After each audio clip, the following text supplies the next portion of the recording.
خب قصه‌ای که امروز میخوام براتون بگم داستان در یه بطری آب معدنیه. اون چند روز پیش با یه کامیون باربری به یه مغازه فرستاده شد و امروز یه مشتری اونو خرید. در کوچولو همیشه خاطراتش رو مرور میکنه و با خودش میگه من خیلی خوشبختم، من خوشبخت ترین در آب معدنیم، من عاشق زندگیم، من عاشق در آب معدنی بودنم. الان برای در کوچولوی ما همه چی خوبه، ولی وضعیت قرار نیست همین شکلی بمونه. درسته؟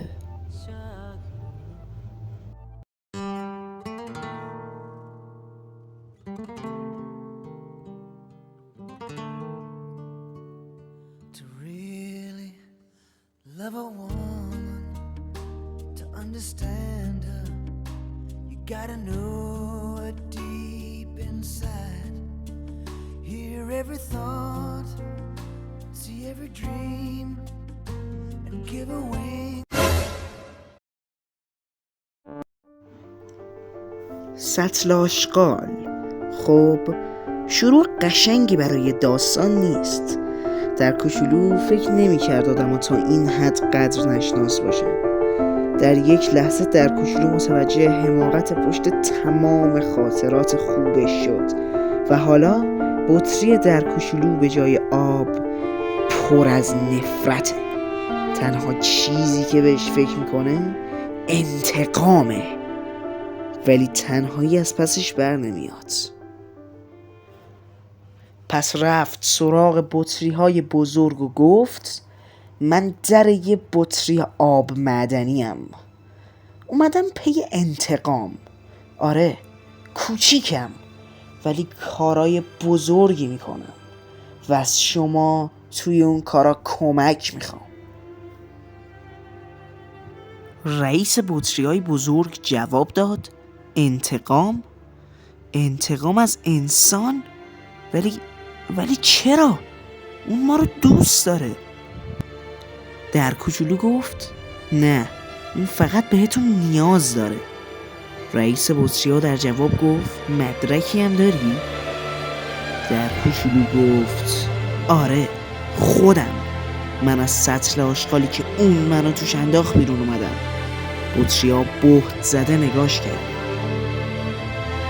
در کوچولو ادامه داد اون وقتی دیگه مایه حیات نداشتم منو انداخت دور.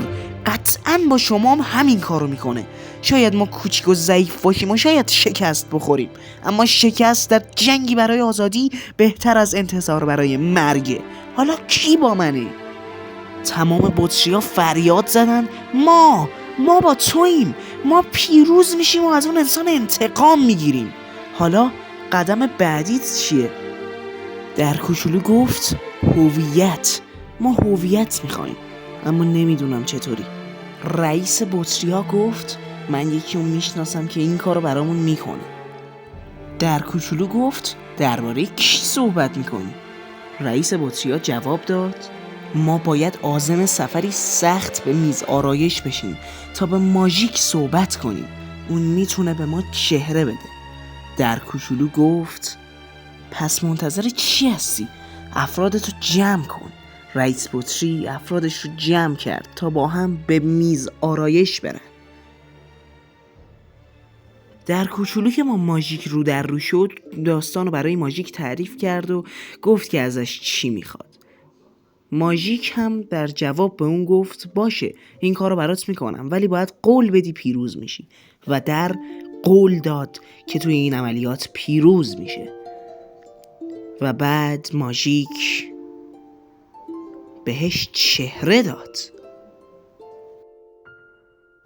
رئیس بطری گفت حالا که هویت داریم نقشه چیه؟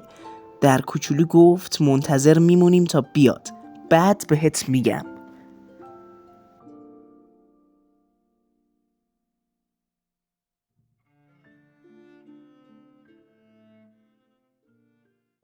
وقتی اونا منتظر بودن در کوچولو گفت میخوام وقتی اون انسان اومد تمام سربازات آب بریزن روی زمین تا سر بخوره و محکم بیفته روی زمین. رئیس بطریا گفت خب بعدش چی؟ در کوچولو جواب داد ضربه اینه که اونجا رو نگاه کن حالا.